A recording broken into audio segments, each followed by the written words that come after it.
The officer smiled while he counted the cash he'd just pulled from my pocket. He had no idea that in 4 days, he would be standing in front of me again, in a room where I was the only person allowed to speak first, wearing a robe instead of a hoodie, and holding his entire career in my hands. If this story pulls you in, stay until the end, because the twist isn't the robbery. The twist is what happened after. And if a story like this one has ever made you look twice at the people who are supposed to protect you, take a second to subscribe and share it with someone who needs to hear it too, because stories like mine only stop being isolated the moment enough people start paying attention. My name is Judge Renata Ashworth, and this is the night 2 police officers picked the wrong woman to rob, and the 4 days that followed. I want to start by telling you who I was before that night because it matters for everything that comes after. I had been on the bench for 6 years, presiding over criminal cases in a mid-sized city I won't name, though if you live somewhere like it, you already know the type. I earned my seat the hard way. Law school on scholarships and loans, a decade as a public defender before that, years of watching good people get crushed by a system that didn't care whether it was right, only whether it was fast. I took the bench because I believed I could be one of the people who slowed it down long enough to get it right. I never wanted to be the kind of judge people whispered about in hallways, the kind who ruled from instinct or mood or whichever attorney had shaken my hand more warmly that morning. I built my reputation on the opposite of that. Careful, slow to conclude. The kind of judge who reread a filing twice before signing it, who asked the obvious question out loud even when everyone in the room assumed the answer.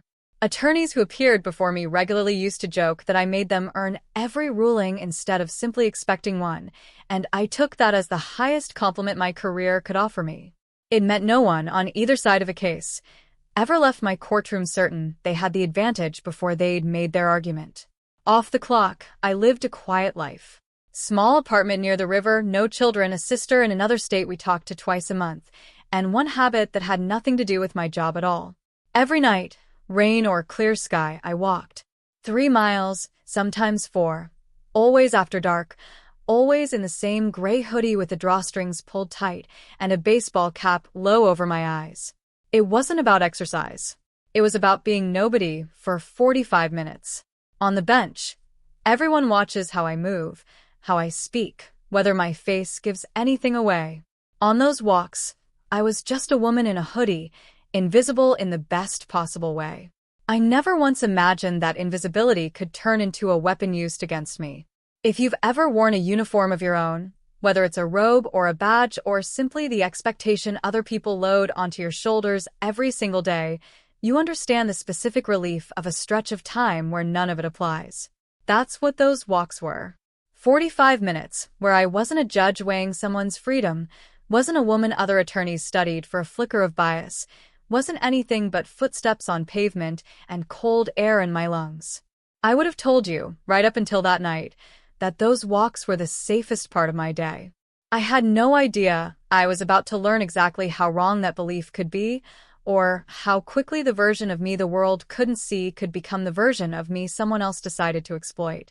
There had been rumors for over a year, quiet ones, the kind that circulate in courthouses like smoke under a door. A handful of officers in one particular patrol division kept turning up as unnamed sources of complaints that never went anywhere. Cash reported missing from arrests. Property vouchers that didn't match what witnesses swore they'd seen taken. 2 internal affairs files opened and closed within weeks, no findings, no discipline. I'd seen one of those files cross my courtroom indirectly, a defense attorney trying to introduce a pattern of misconduct that the prosecution successfully argued was irrelevant to his particular case. I remember the officers' names from that filing only because they were unusual. Corrigan Voss and Micah Petrelli. I filed the names away the way you file away a strange smell in a building. Not urgent. Just noted. What struck me most looking back on it now wasn't that the complaints existed. Complaints against police officers exist in every city, most of them minor, some of them baseless, a normal amount of friction in a system built on confrontation. What struck me was the pattern in how those particular complaints died. Not dismissed after investigation. Simply closed, administratively, with no investigator's name attached to the closure and no explanation beyond a single checked box marked unsubstantiated. I had seen enough disciplinary files in 6 years to know the difference between a thorough review that found nothing and a file that had never really been opened at all, just stamped and returned to a drawer. These felt like the second kind, and that distinction bothered me in a way I couldn't fully explain to anyone else, because it wasn't evidence of anything. It was only a feeling, the kind a judge learns to notice and set aside because feelings aren't admissible and shouldn't be the basis for anything more than quiet attention. I mentioned it once, almost in passing, to a court reporter I trusted named Priya, over coffee during a recess. I asked her, half joking, whether she'd ever transcribed a hearing involving those two names.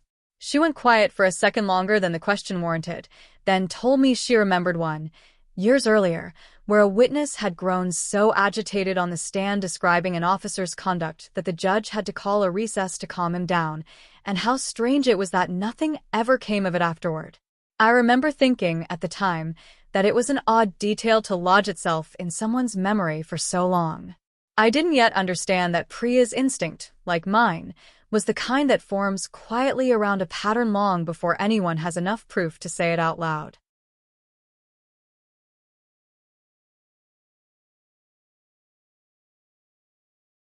They pulled up beside me on a stretch of road with no working streetlight, the kind of gap in a city's lighting grid that always seems to exist exactly where you need it not to.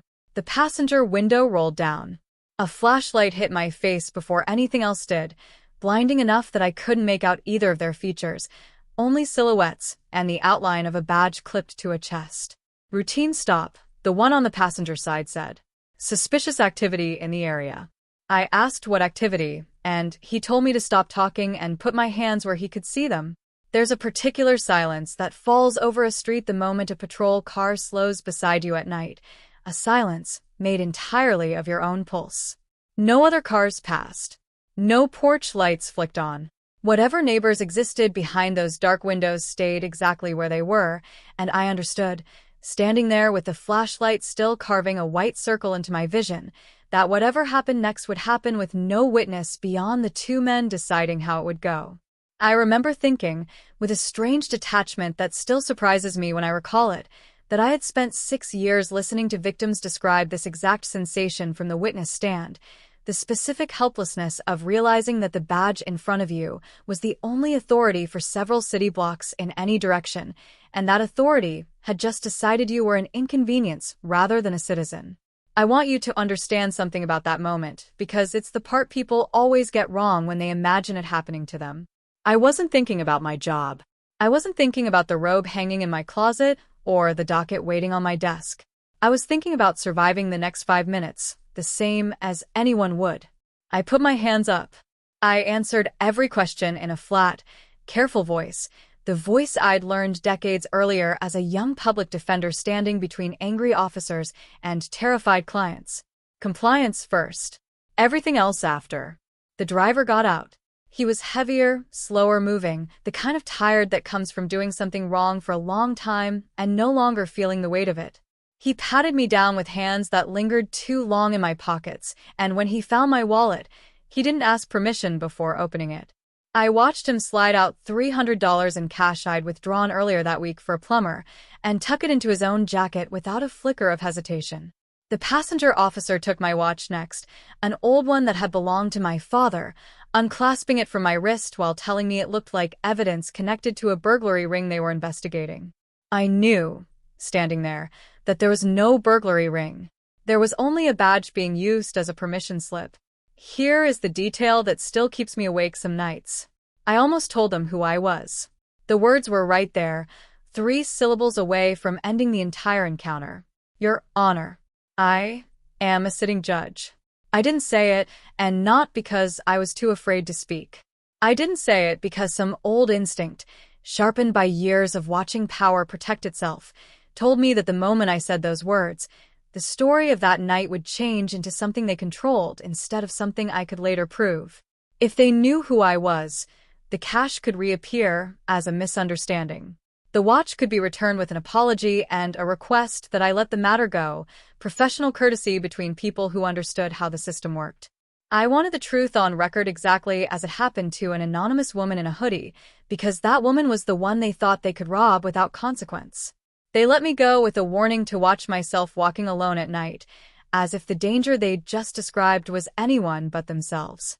I stood on that dark stretch of road until the taillights disappeared, and then I did something I had never done in 6 years on the bench. I opened the Notes app on my phone with shaking hands and wrote down everything while it was still burning fresh in my memory. Badge numbers partial, but enough. Physical descriptions. The exact wording they'd used. The time, down to the minute, cross-referenced against a street lamp timestamp from for 2 days. Nothing happened. I went to work exactly as I always did. I heard 3 cases, signed off on a bail modification, ate lunch alone at my desk the way I usually do so no one can read my face while I think. I told no one, not my clerk, not my closest friend on the bench, not even my sister when she called on our regular Sunday check-in. There is a particular kind of loneliness in carrying something enormous while everyone around you assumes your day was ordinary. I carried it anyway because I needed to see what the system would do when it thought no one important was watching. On the second afternoon, something happened that I still can't think about without my pulse climbing a little. I'd stopped at a diner 2 blocks from the courthouse, a place I frequented often enough that the staff knew my order without asking, and I glanced up from my coffee to see a patrol car pull into the lot outside. 2 officers walked in, laughing about something between themselves, and it took me a full 3 seconds, 3 seconds that felt endless, to recognize the heavier build of one of them from that dark stretch of road 4 nights earlier. My hands went still around my cup. I kept my eyes down, my capless hair loose around my face instead of tucked under a hood, my courtroom blazer instead of a gray sweatshirt, and I understood in that instant just how much of what had happened to me depended entirely on how differently the same woman could appear in 2 different outfits under 2 different kinds of light. He never looked at me twice. He ordered a coffee to go and left within 4 minutes, never once recognizing the judge 2 tables away as the same woman he'd emptied a wallet beside on a dark road days earlier. I sat there afterward with my hands shaking so badly I had to set the cup down, and I understood, with a clarity that felt almost frightening, exactly how invisible I truly was to men like that. Not a person, a category, interchangeable with anyone else who happened to be wearing the wrong clothes on the wrong street at the wrong hour. I didn't report that encounter to anyone. There was nothing to report, no crime committed inside that diner, only a coincidence that confirmed something I'd suspected since the night it happened. These men didn't remember faces. They remembered opportunities. And once an opportunity had been used and closed, it ceased to exist for them entirely, filed away in whatever part of a person's mind allows them to keep doing something they know is wrong without ever having to carry the weight of who they've done it to. On the 3rd day, my clerk walked into my chambers with a new docket for the following week, and 1 case folder in the stack made my stomach drop before I'd even opened it. 2 names on the caption, listed as respondents in a departmental disciplinary hearing referred for criminal review. Corrigan Voss. Micah Petrelli. My hands went cold holding that folder. Someone, somewhere in that chain of complaints and quiet internal reviews, had finally connected enough so that this file had grown teeth, and through nothing but the ordinary rotation of case assignments, it had landed on my desk instead of anyone else's. I want to be honest about what went through my mind in that instant, because it wasn't triumph. It was fear, sharp and immediate. Fear that if I sat that hearing, someone would eventually realize the anonymous complainant and the presiding judge were the same person, and that realization could unravel the entire case on a technicality before it ever reached a verdict. Fear that if I recused myself, the file would land with someone less inclined to look closely, someone who might let 2 more years of quiet theft slide by unpunished the way the last 2 internal affairs files had. I sat alone in my chambers for almost an hour with that folder closed on my desk, weighing a decision that would define not just this case, but how I saw my own integrity for the rest of my career. I decided to review the underlying evidence before deciding anything. I told my clerk to pull every file connected to Voss and Petrelli's patrol history for the past 2 years, every prior complaint, every body camera log, every voucher discrepancy anyone had ever flagged, and let quietly die. What I found over the next 2 days turned my stomach in ways I hadn't expected. This wasn't 2 officers making 1 bad decision on 1 bad night. This was a pattern stretching back at least 18 months, complaints from at least 4 other people, all of them dismissed as unsubstantiated because the only witnesses were people the department had decided, without ever saying so out loud, were easier to disbelieve than two men with badges. A young man arrested for a minor traffic violation who swore $200 had vanished from his glove compartment during the stop.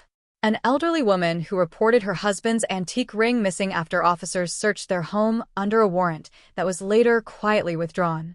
Every single complaint closed within weeks, no findings.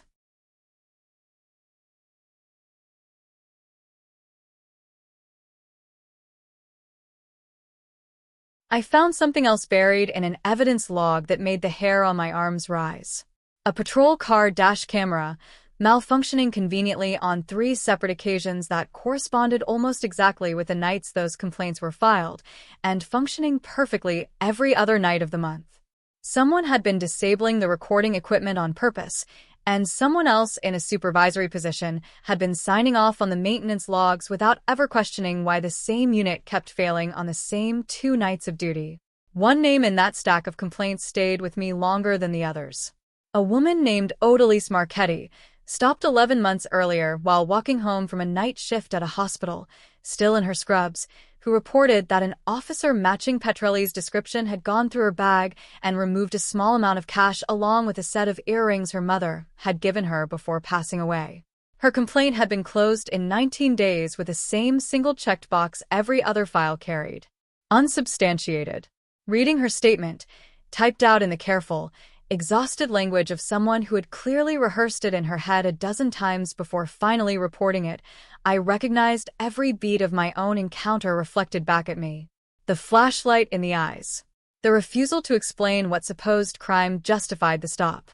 The casual, practiced confidence of men who had done this enough times to know exactly how far they could go before anyone with real power would ever be forced to look closely. I thought about calling her directly, letting her know someone was finally listening, but investigators asked me to wait, worried that any outside contact from a sitting judge could later be used to challenge the case's integrity. I respected that request, though it cost me something to sit on my hands while I read her words. I spent that entire week walking a line I had never walked before, presiding over unrelated cases by day, while quietly building an understanding of exactly what kind of men would be standing in front of me at the hearing, and exactly how deep the silence around them had grown. I told no one what I already knew about that dark stretch of road. Not my clerk, not the prosecuting attorney assigned to the case, not the internal affairs investigator who briefed me on the disciplinary charges, as though I were hearing all of it for the first time. I let them believe I was simply a careful judge doing her homework. I needed the hearing itself to be untouchable, built entirely on evidence that could stand without my personal account attached to it, at least until the moment I chose to attach it. The morning of the hearing arrived colder than the season should have allowed, one of those mornings where the sky refuses to commit to sun or storm. I dressed in my chambers the way I always did, robe over quiet clothes, hair pulled back, no jewelry except a wristwatch I'd bought myself that week to replace the one that was still, as far as I knew, sitting in some evidence locker or worse, in a drawer at someone's home. I walked into that courtroom the same way I walk into every hearing, calm on the outside because calm is the only performance a judge is allowed to give. Voss and Petrelli were already seated at the respondents' table when I entered, and I want you to understand what I saw in their posture, because it told me everything about how little they expected this day to cost them. They were relaxed. Petrelli was leaning back in his chair with one arm draped over the empty seat beside him, murmuring something to their union representative that made the man beside him almost smile. Voss checked his phone under the table until the bailiff cleared his throat.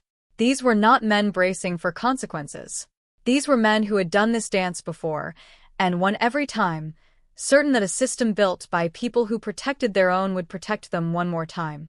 Neither of them looked up at me for more than a passing second as I took the bench, because to them, I was simply another obstacle they had learned to move past. I let the hearing proceed exactly as procedure demanded. The internal affairs investigator presented the pattern of complaints. The prosecuting attorney walked the panel through the disabled dash camera logs, the voucher discrepancies, the timeline that no longer left room for coincidence. I watched Voss's jaw tighten as each piece of evidence landed, watched Petrelli's easy posture stiffen by degrees as the room around them stopped feeling like a formality and started feeling like a courtroom. Their attorney objected where he could, argued procedural technicalities where the evidence allowed no room for substantive defense, and I ruled on each objection with the same measured neutrality I would have given any case, because that neutrality was the only thing standing between justice and a mistrial built on my own bias. Odalise Marchetti took the stand that morning, and I watched her hands tremble around a tissue as she described, in her own words, the night an officer had gone through her bag on her walk home from a 12-hour shift. She hadn't wanted to testify. Investigators told me later she'd nearly withdrawn her statement twice. Terrified of retaliation from a department she still had to live near, still had to call if something ever went wrong in her own neighborhood. By the time the recess arrived for a scheduling matter unrelated to the anonymous complaint, the room had already shifted in a way neither Voss nor Petrelli seemed to register. Their attorney kept glancing toward the panel with the practiced calm of a man still convinced the pattern evidence, however damning, would ultimately come down to a matter of degree rather than guilt. He was preparing, I would learn later, to argue for a lighter administrative penalty rather than criminal referral, banking on the same institutional hesitation that had protected these two men for a year and a half already. He had no idea that the next piece of evidence would remove the possibility of hesitation entirely. Then came the moment the prosecution introduced the incident from 4 nights before mine, the anonymous complaint that had originally cracked the case wide enough for investigators to justify pulling every prior file. The investigator read the description aloud into the record. A woman, approximately 40, gray hoodie, stopped on a residential street with no functioning streetlight, $300 in cash taken, along with a wristwatch described as an older model with a distinctive worn leather band. I watched Voss go still. I watched Petrelli's eyes flick toward his partner, and then away, some unspoken calculation passing between them about how much trouble this particular complaint might actually cause, still convinced the woman in question was simply another face they'd never see again. I had prepared exactly what I planned to say if this moment arrived, and I had rehearsed it enough times in my own chambers that my voice came out steady when I finally spoke, though my pulse was anything but. In the seconds before I spoke, I thought about my father, about the last time I'd seen him wind that watch before he passed, about the version of me who had almost said 3 words on that dark road and let the truth get smoothed over before it ever had a chance to be counted. I thought about Odalise, still seated in the gallery, still gripping that tissue, having found more courage that morning than the system had ever asked of her before. I asked the courtroom for a brief recess, stated for the record that new information relevant to the credibility of the anonymous complaint had come to my attention, and informed both attorneys that I would be addressing it directly before we resumed. Then I looked at Voss and Petrelli for the first time since the hearing began, and I told them that I was the woman in the gray hoodie. The silence that followed was the loudest sound I have ever heard in a courtroom. Petrelli's face went the color of old paper. Voss's mouth opened, and nothing came out for several long seconds, his eyes darting between me and his attorney as though searching for someone to tell him this wasn't happening. Their union representative half rose from his chair before sitting back down, visibly recalculating every assumption he'd walked in with. I explained, calmly and for the record, exactly why I had chosen not to disclose my identity that night, exactly why I had filed the complaint anonymously through an outside channel, and exactly why I believed disclosing it now, only after the evidence stood independently strong enough to require no testimony from me at all, was the only way to protect the integrity of the process. I offered immediately to recuse myself from any further ruling on sentencing or discipline, leaving that decision entirely to the review panel and a second judge, so that nothing about the outcome could ever be challenged as personal retaliation. What I would not do, I told them, was pretend the moment hadn't happened, or let 2 men walk out of that room still believing a hoodie made a woman powerless. The fallout moved faster than I expected once the recess ended. A second judge was brought in within the hour to oversee sentencing recommendations, exactly as I'd requested, and the review panel, now armed with a corroborating account that closed the final gap in the timeline, moved toward findings that stripped away every remaining defense Voss and Petrelli's attorney tried to raise. Criminal charges followed within the week: theft under color of authority, evidence tampering related to the disabled dash cameras, and a formal referral to the district attorney's office for prosecution separate from the departmental hearing. Petrelli's attorney negotiated a plea within a month, trading a guilty plea on lesser charges for a recommendation against the maximum sentence. Voss chose to fight the charges and lost decisively at trial 6 months later, the accumulated pattern of victims finally given a platform loud enough that no jury could dismiss it as coincidence. I testified at that trial, not as the judge who had presided over the disciplinary hearing, but as an ordinary witness recounting an ordinary night, the same account I'd once written with shaking hands into the notes app on my phone. Sitting in the witness box instead of on the bench felt disorienting in a way I hadn't fully prepared for, the strange vertigo of being the one questioned instead of the one asking the questions.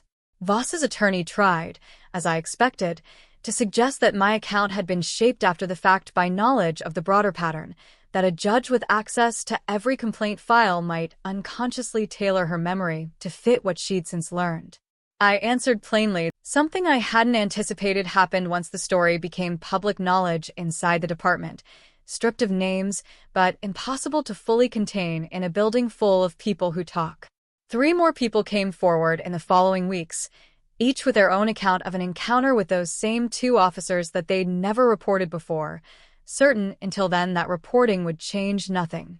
An elderly veteran who'd lost cash from a wallet during a supposed welfare check. A teenager who'd been too frightened to tell his own parents that an officer had taken $40 from his jacket during a stop for riding his bike after curfew. Each new account didn't just add weight to the existing case. It confirmed something I already understood in my bones, that silence is the only thing corruption actually needs to survive, and that a system only holds still for as long as everyone inside it agrees not to look too closely. The department's response wasn't as swift or as thorough as I would have liked, but it was more than the silence I'd watched swallow every prior complaint for 18 months. A new oversight policy was implemented requiring random audits of dash camera maintenance logs across every patrol unit, something that should have existed years earlier but never had because no one with the authority to demand it had ever been personally forced to care. I know because I was in the room when the policy was drafted, invited this time not as an anonymous complainant, but as the judge whose ruling had exposed the gap in the first place. Local news picked up the story once the criminal trial became public record, though never with my name attached, since court records allowed the disciplinary hearing to remain sealed even as the criminal proceedings played out openly. I watched from a careful distance as reporters interviewed department leadership, watched the police chief stand at a podium and use words like isolated and regrettable, words that made my jaw tighten every time, because nothing about 18 months and at least 5 separate victims deserved to be called isolated by anyone who had actually read the file. I said nothing publicly. I let the evidence speak in the only place I still fully trusted it to be heard honestly, inside a courtroom, under oath, subject to cross-examination rather than a press release written to protect an institution's image. Odalise reached out to me once, months after the trial concluded, through a mutual contact at the hospital where she worked, simply to say thank you, without ever fully understanding that the woman she was thanking had been standing on that same dark road herself only 4 nights before her own complaint finally found traction. I never told her. Some truths are mine to carry quietly, not because I'm ashamed of them, but because the story was never about me needing recognition. It was about a pattern that needed to end, and it ended in no small part because enough people finally refused to let their individual nights of fear stay filed away as isolated incidents. In the months that followed, I found myself changed in ways I hadn't expected.